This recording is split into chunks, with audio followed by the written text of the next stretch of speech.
Bab 147. Astagfirullah, dia manusia atau hantu? Dora seketika menutup tirai lalu kembali meringkuk di atas kasur. Mbak Sophie, kenapa sekarang kamu lebih sering ada di rumah tetangga sebelahmu? Tanya Nathan saat melintas di depan rumah Dora. Aku nemenin dia. Suaminya nggak pulang-pulang sejak pergi ke Turki. Ups. Sophie segera menutup mulutnya. Nggak pulang-pulang. Maksudnya, kening Nathan berkerut. Sophie memutar bola mata malas, dia terlanjur keceplosan. Akhirnya Sophie memberitahu Nathan mengenai Rangga.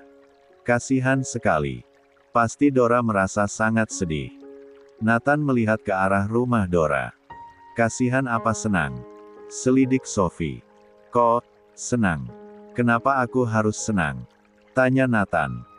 Ya kali kepikiran buat deketin Isadora karena suaminya nggak ada, sahut Sophie. Nathan menghela napas. Dia lalu melirik rumah kosong di sebelah rumah Dora. Kau tahu siapa penghuni rumah sebelah? Nggak siang nggak malam dia selalu memakai jaket yang menutupi kepala, selalu pakai masker dan kacamata coklat. Aneh sekali, bukan? Tanya Nathan mengalihkan pembicaraan.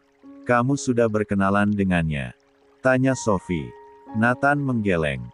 Ah, sudahlah, aku mau pulang. Nathan kembali melajukan mobil. Saat mobil Nathan berlalu Sophie baru tersadar jika Nathan barusan mengobrol dengan wajar, maksudnya berbicara dengan agak panjang padahal biasanya Nathan irit bicara. Ah, kemajuan tuh si Nathan bisa ngomong panjang lebar. Sophie membuka pintu pagar rumah Dora. Sophie. Panggil Elsa dengan wajah cemberut yang sedari tadi memperhatikan Sophie berbicara dengan Nathan. Hadeh, apalagi ini? Gumam Sophie pelan. Barusan kamu ngobrol apa dengan Nathan? Tanya Elsa. Memang boleh ya sekepo itu? Cibir Sophie.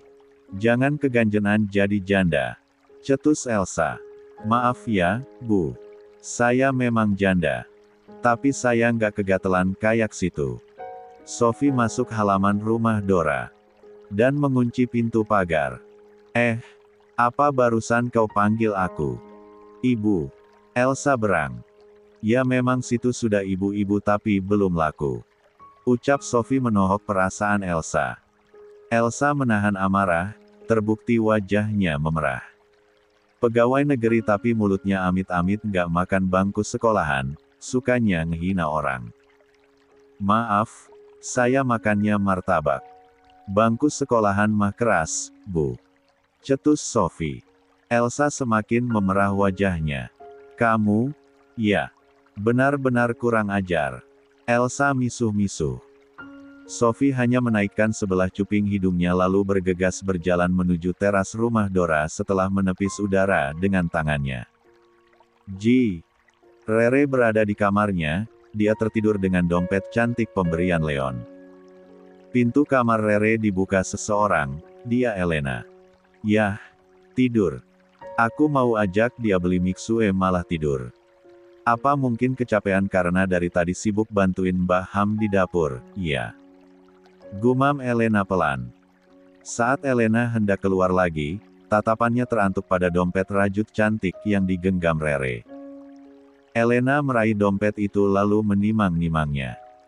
Dompetnya cantik, puji Elena sembari meletakkan kembali dompet di dekat bantal yang ditiduri Rere tanpa berniat melihat isinya. Elena merasa galau karena dia ingin keluar bermain bersama Rere tapi Rere malah tertidur. Mama, jangan suka suruh Rere bantuin Mbah Ham di dapur. Aku mau dia jadi teman belajar dan teman mainku aja. Kalau Rere bantuin Mbah Ham terus dia kapan mainnya? Pasti tidur siang karena kecapean, keluh Elena pada mamanya. Loh, Mama nggak nyuruh Rere bantuin Mbah Ham, jawab Vania. Maaf, Nyonya. Neng Rere maksa bantuin saya di dapur. Katanya dia bingung makan tidur di sini tapi nggak ngapa-ngapain. Sudah saya larang tapi Neng Rere maksa, lapor Ham. Nah, kan.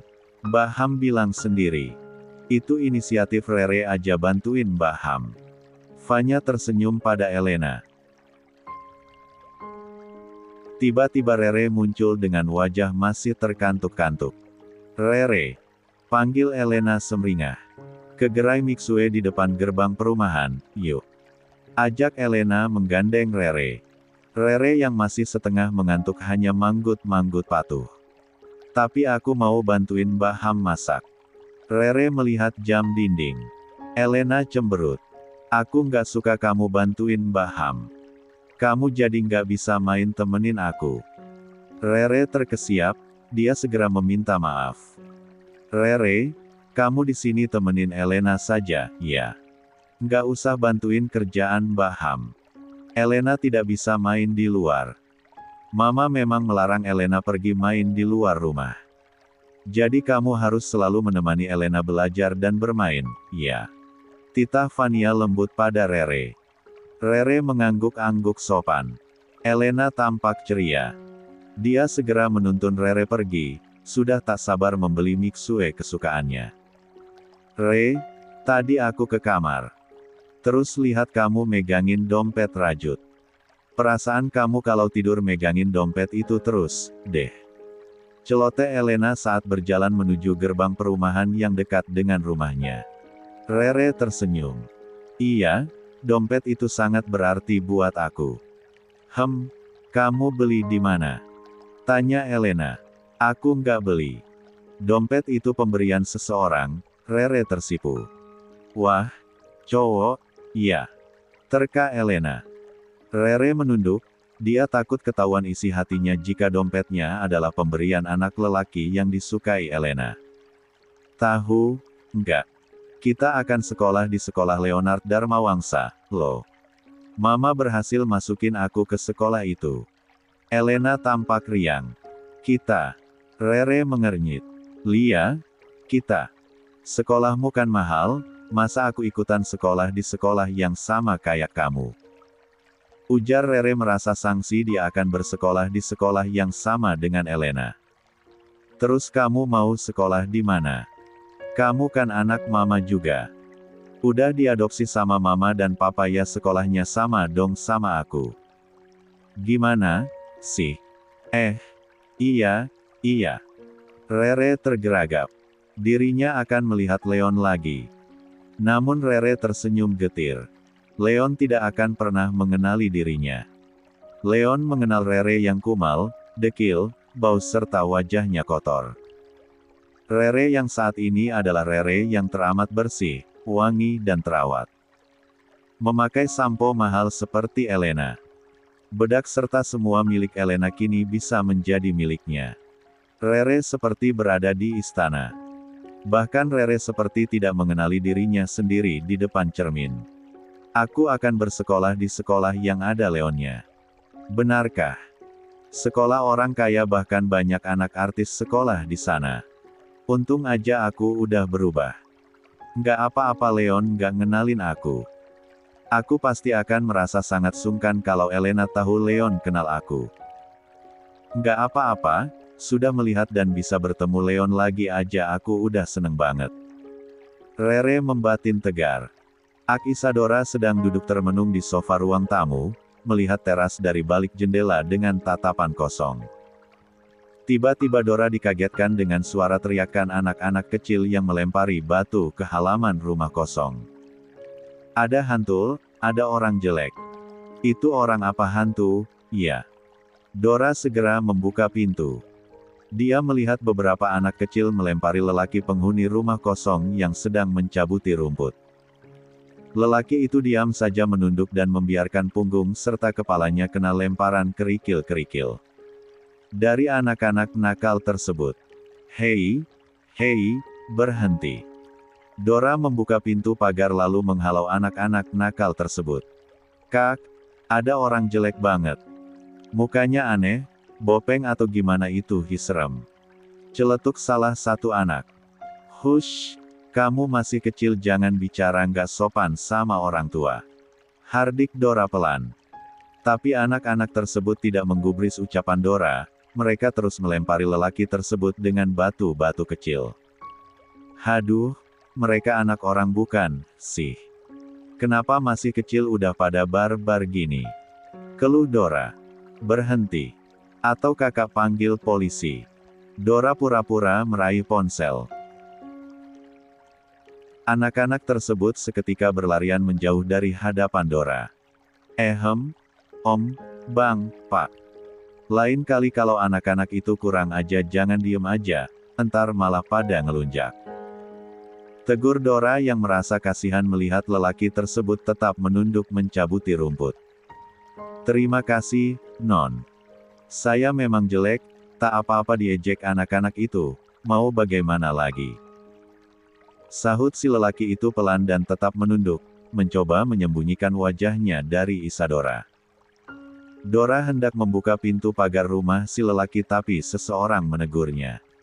Nona Dora, ini saya bawakan cairan pembersih saluran pembuangan wastafel. Ini cairan ampuh, belum dijual di toko-toko. Khusus racikan temanku. Tiba-tiba Nathan sudah berada di belakang Dora. Dora tersenyum senang dan menerima pemberian Nathan serta tak lupa berterima kasih. Lalu Dora hendak kembali membuka pagar rumah kosong yang sekarang berpenghuni. Dia ingin melihat lelaki yang katanya berwajah buruk rupa itu. Jangan sembarangan keluar rumah jika suamimu tak ada. Apalagi menggampiri orang tak dikenal, bahaya. Nathan melirik lelaki buruk rupa dengan tatapan kurang respek. Dari mana Kak Nathan tahu suamiku nggak ada? Tanya Dora. Kudengar dari Sophie, suamimu belum pulang-pulang dari Turki. Tanya Nathan mencegah Dora masuk ke halaman rumah si lelaki buruk rupa. Dora terdiam. Oh, maaf. Maaf kalau aku lancang bertanya. Aku harap semoga segera mendapat kabar baik dari suamimu. Tak apa-apa. Maaf aku mau masuk rumah. Terima kasih cairan pembersihnya. Dora berpamitan dengan wajah murung. Kalau perlu apa-apa jangan sungkan meminta bantuanku, Non. Ujar Nathan. Dora hanya mengangguk dan berlalu menuju rumahnya, sementara Nathan menoleh sekilas pada si lelaki buruk rupa tanpa berniat menegurnya. Nathan berjalan kembali ke rumahnya. Saat Nathan berlalu, lelaki buruk rupa itu mengangkat wajahnya dan melihat punggung Nathan dengan sorot mata tajam. Seorang lelaki tua berkebangsaan Turki memandangi foto anak muda yang tampan di atas nakas.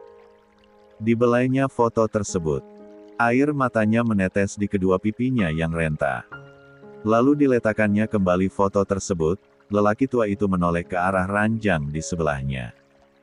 Di atas ranjang terbaring seorang pria muda yang juga tampan. Dia adalah Rangga. Kepalanya diperban dan juga terdapat perban lebar di perut kanan kirinya. Lebam-lebam di tangan dan wajahmu sudah mulai membaik, Nak. Tapi kau masih belum sadar juga, lirih ucap sang kakek. Perlahan kakek itu membuka laci lemari kecil yang terdapat di sebelah tempat tidur. Dompet milik Rangga. Di sana ada foto Rangga dan Dora. Apa gadis ini kekasihmu? Atau mungkin istrimu? Ucap sang kakek yang bernama Rozan dalam bahasa Turki. Beberapa hari sebelum Rangga ada di rumah Rozan, hari saat Rangga check out dari hotel. Membawa mobil sewaannya Rangga mampir ke tempat money changer untuk mengambil uang cash dan pergi ke kota Kütahya, Turki. Dia ingin membeli beberapa keramik dan guci asli buatan Turki. Dora sempat mengatakan padanya jika dia tertarik dengan guci dan juga menginginkan beberapa set piring cantik serta keramik asal Kütahya asli. Tapi naas, saat dalam perjalanan dari tempat Rangga menukar uang menuju Kütahya, dia diikuti oleh sebuah mobil. Di tempat sepi mobil Rangga dipepet brutal karena pengendara mobil yang mengikutinya membawa senjata tajam. Sempat terjadi perkelahian sengit. Rangga melawan keempat lelaki bertubuh besar dengan kekuatan tak berimbang karena Rangga bertangan kosong. Tembakan di paha dan lengan serta pukulan sadis bertubi-tubi membuat Rangga dengan mudah lumpuh seketika. Mobil, uang di dalam koper kecil dan ponsel Rangga digasak habis oleh kawanan begal tersebut, sementara tubuh Rangga dilempar ke semak belukar hingga berguling-guling di tanah yang sangat landai. Saat itu pagi hari. Siangnya, Wajah dan tubuh Rangga yang sudah penuh lebam serta luka tembak itu ditemukan oleh Rozan yang melintas di jalan tersebut. Rozan dejavu, dia melihat Rangga sebagai sosok Eser, cucunya yang juga menjadi korban pembegalan di daerah tersebut. Rozan membawa Rangga pulang dan meminta bantuan Zia, tetangganya yang mantan seorang tenaga medis saat masih muda mengeluarkan peluru di paha serta lengan Rangga. Nyawa Rangga berhasil diselamatkan tapi dia belum sadar karena luka pukulan di kepalanya yang membabi buta. Rozan merawat Rangga dengan telaten, seolah-olah merawat Eser, cucunya sendiri yang sudah lama tiada. "Eser, bangunlah, nak." Lirih suara Rozan di samping Rangga. Zia yang memang ada di dekat Rozan hanya menghela napas dalam. "Dia orang asing, bukan Eser cucumu. Cucumu sudah tiada, Rozan." Zia mengingatkan Rozan. "Lihatlah kartu identitasnya, pemuda ini bernama Rangga dan berkebangsaan Indonesia. Mungkin dia turis yang mau ke kota tua Aizanoi, atau ke Kastil Kalesi. Mungkin juga dia mau mengunjungi Cini Mizesi dan memesan keramik khas Kutahya," ucap Zia. "Ada beberapa kartu nama di dompetnya, Zia. Aku akan menghubungi salah satu nomor dalam kartu nama di dompetnya saat dia sudah sadar. Lihatlah, gadis ini begitu cantik. Pacar Eser pun secantik gadis ini. Biarkan aku merawat pemuda ini, Zia. Dia harus sembuh dan hidup." Rozan tersenyum melihat foto Rangga dan Dora yang ceria dan saling berpelukan di dompet Rangga. Zia hanya mengedikan bahu dan mengembuskan napas keras lalu keluar dari rumah Rozan. Ek Indonesia. Dimas selesai mandi lalu gegas berpakaian rapi sore itu. Memakai minyak wangi dan mematut dirinya di cermin. "Mau kemana?" tanya Gendis. "Mau ke rumah Dora. Aku khawatir melihat keadaannya. Kemarin pipinya sudah tampak tirus, pasti jarang makan karena memikirkan Kak Rangga." Jawaban Dimas membuat hati Gendis sedikit nyeri. Sejak tak ada kabar mengenai hilangnya Rangga, Dimas begitu over memperlihatkan kekhawatirannya pada Dora, melebihi kekhawatiran yang dirasakan Gendis. "Aku ikut," tanya Gendis. "Kamu di rumah saja. Nanti malam aku pulang," sahut Dimas berlalu dari kamar dengan membawa kunci mobil. Gendis menghela napas dan termenung beberapa saat. "Kak Rangga, kau di mana? Cepatlah kembali. Aku tak mau pernikahanku layu sebelum bersemi." Dimas begitu mencemaskan Dora dan lupa ada hati lain yang harus dia jaga. Gendis membatin sedih. Dimas begitu terburu-buru membawa makanan yang dia buat untuk Dora yang dia letakkan di jok belakang mobil. Entah kenapa Dimas mengkhawatirkan hal lain. Keberadaan Nathan yang sepertinya tertarik pada Dora dan juga lelaki aneh di sebelah rumah Dora. Dimas tiba di rumah Dora tapi dia sedikit kesal karena dia melihat Dora sedang berbicara dengan lelaki aneh di sebelah rumahnya. "Ini buatan Kak Sofi, dia buatnya banyak. Sayang sekali pasti kebuang-buang kalau hanya aku yang makan." Dora memberikan semangkuk nasi dan ayam teriyaki pada lelaki buruk rupa. Dimas melihat lelaki itu menerima dengan ragu dan wajah tertutup hoodie setengahnya. "Dimakan, iya." Pinta Dora tersenyum ramah. "Dora," panggil Dimas. Dora menoleh, Dim. Suara mobilmu nggak kedengeran." Dora tersenyum renyah. "Banyak mobil di kanan kiri jalan." "Itu mobil siapa? Depan rumahmu ada 2, ucap Dimas. "Mobil Kak Sofi dan temennya." "Ya jadi aku parkir di belakang mobil temennya Kak Sofi." Dimas melirik lelaki buruk rupa yang berjalan menunduk segera pergi setelah mengucapkan terima kasih pada Dora. "Kamu ngapain beramah tamah dengan orang itu?" "Oh, nggak apa-apa. Kasihan sering dijahili anak-anak nakal. Kemarin dilempari batu malah diem aja. Sekarang kaca jendelanya ada yang pecah dilempari anak-anak. Tapi tetap aja dia diem. Jangan sembarangan dekat dengan orang asing saat Kak Rangga nggak ada. Dia juga nggak jelas siapa, aneh sekali sikapnya," ucap Dimas. Tenang aja, dia baik, kok. Senyum Dora. Aku senang kamu sudah bisa tersenyum. Ini, aku bawakan makanan bikinanku. Dimas mengacungkan Tupperware yang berisi masakannya. Mana gendis? Tanya Dora. Dia sedang tidak enak badan. Jadi ku minta di rumah saja, jawab Dimas asal. Dimas masuk rumah, meletakkan Tupperware di meja ruang tengah lalu memeriksa seluruh jendela. Aku harus pasang teralis besi di jendela dan pintu masuk. Ujar Dimas. Nggak usah, di sini cukup aman, kok. Tapi kamu sekarang sendirian, Ra. Dora mencicipi makanan yang dibawa Dimas. Hanya sedikit. Kalau mau kesini ya kesini aja, nggak usah bawa makanan. Aku sampai sekarang nggak enak makan, ucap Dora pelan dan murung. Dimas memandang Dora iba. Ingin sekali merengkuh kepala gadis itu tapi tidak bisa. Anak buah papa sama ayah Tama masih ada yang di sana mencari keberadaan Kak Rangga. Semoga mereka segera membawa kabar baik, ucap Dora.